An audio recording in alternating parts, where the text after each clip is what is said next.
أهلاً بيكم. النهاردة هنبص على قواعد اللعبة الجديدة لصناعة المحتوى، وهنفهم إزاي المحتوى المميز بيتصنع دلوقتي، من أول ثانية بتخطف العين لحد ما نحلل الأرقام اللي بتقول لنا إحنا نجحنا ولا لأ. خلونا نبدأ بالرقم ده 3.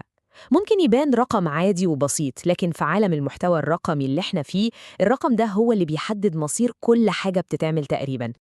أيوة، بالظبط. هو ده كل الوقت المتاح 3 ثواني بس. في الكام ثانية دول المشاهد بيقرر يا إما هيكمل معانا يا إما هيعمل سكرول وينسى الموضوع. يعني ال3 ثواني الأولى دي هي بوابة المحتوى كله. وده بقى ياخدنا لأول وأهم مرحلة في رحلة صناعة المحتوى، فن الهوك أو الخطاف. إزاي نتقن فن خطف الانتباه في أول 3 ثواني؟ الهوك ده ببساطة شديدة هو أول جملة أو أول لقطة الجمهور بيشوفها، وهو اللي في إيده القرار النهائي. لو الهوك فشل يبقى المحتوى كله وقع، مش مهم بقى كان قوي أو مفيد قد إيه. والحلو في الموضوع إن في استراتيجيات معروفة ومجربة عشان نعمل هوك قوي، زي ما هو واضح قدامنا دول 8 أنواع أثبتوا نجاحهم. ممكن نبدأ بإحصائية صادمة تشد الانتباه على طول، أو سؤال استفزازي يلمس مشكلة عند الجمهور. ممكن كمان نكسر النمط المتوقع بحاجة غريبة، أو حتى ندي وعد سريع بحل مشكلة معينة. كل نوع من دول بيخاطب دافع نفسي مختلف عند الناس عشان يخليهم يكملوا. تعالوا نشوف أمثلة. ده مثلا هوك الإحصائية الصادمة. لما نبدأ برقم زي ده بنخلق إحساس فوري بالمصداقية والأهمية، والجمهور بيبقى عايز يعرف باقي الحكاية إيه. وده مثال تاني على قوة السؤال الاستفزازي. النوع ده من الهوكس بيخاطب مخاوف الجمهور بشكل مباشر جدا، وبيخليهم يحسوا إن الحل اللي بيدوروا عليه موجود في المحتوى ده. تمام كده، خطفنا الانتباه. طيب إزاي بنعمل المحتوى نفسه؟ خلونا ننتقل من سيكولوجية الانتباه للأدوات العملية اللي قلبت صناعة المحتوى رأساً على عقب. زمان عشان حد يعمل محتوى كان محتاج كاميرات غالية واستوديوهات احترافية وناس تظهر قدام الكاميرا وبرامج مونتاج معقدة. لكن النهاردة القصة اختلفت تماماً.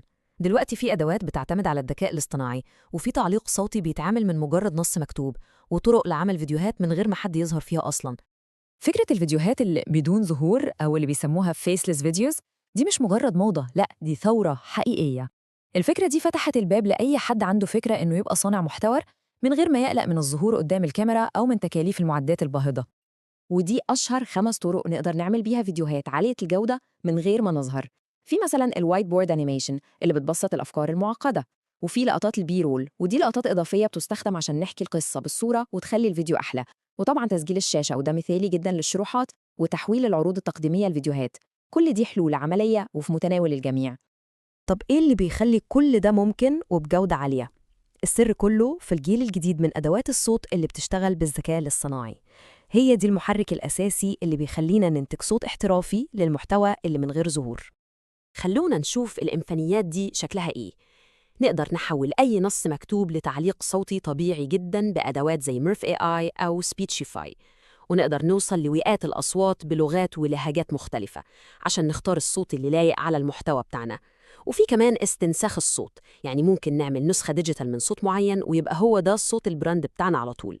والأقوى من كل ده إننا نعدل التسجيل الصوتي عن طريق تعديل النص المكتوب، يعني كأننا بنعدل ملف وورد. كل ده بيغني تماماً عن فكرة استوديو التسجيل. تمام جدا.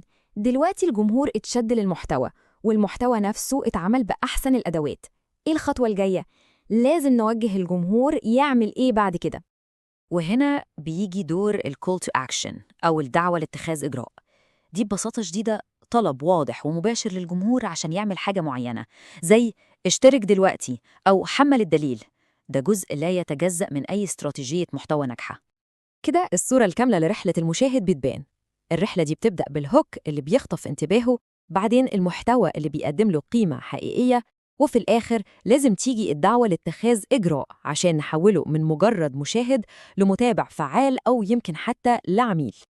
والأمثلة على CTAs دي بنشوفها في كل حتة، زراير زي أبدأ الآن، لينكات نصية زي اقرأ أكتر، أو حتى طلب مباشر زي سيبوا تعليق برأيكم. المهم إنها تكون واضحة ومباشرة. وصلنا للجزء الأخير في الدورة دي، ويمكن يكون أهم جزء. إزاي نعرف لو كل اللي فات ده نجح فعلاً؟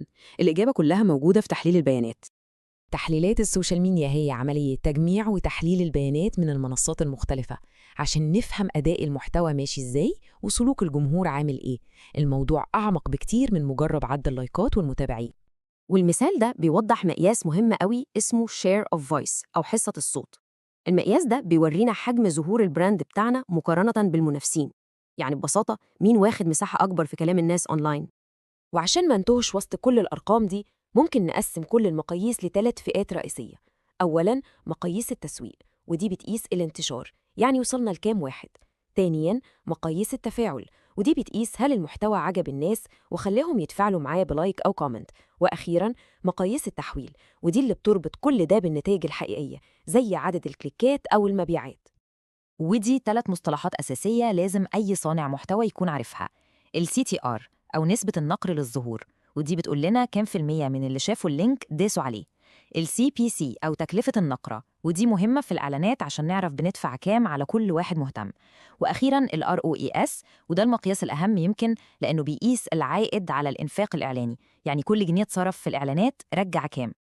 يبقى الخلاصة إن العملية كلها عبارة عن دايرة مستمرة من التحسين. بنبدأ بالهوك عشان نجذب الانتباه، وبعدين بنصنع المحتوى ونوجه الجمهور ياخد خطوة، وفي الآخر بنقيس النتائج عشان نتعلم ونحسن الدايرة اللي بعدها. وهنا يفضل سؤال مهم جدا للمستقبل. مع تطور أدوات الذكاء الاصطناعي وإنها تبقى أقوى وأقوى، يا ترى إيه اللي هيفضل يميز المحتوى الكويس عن المحتوى العظيم بجد؟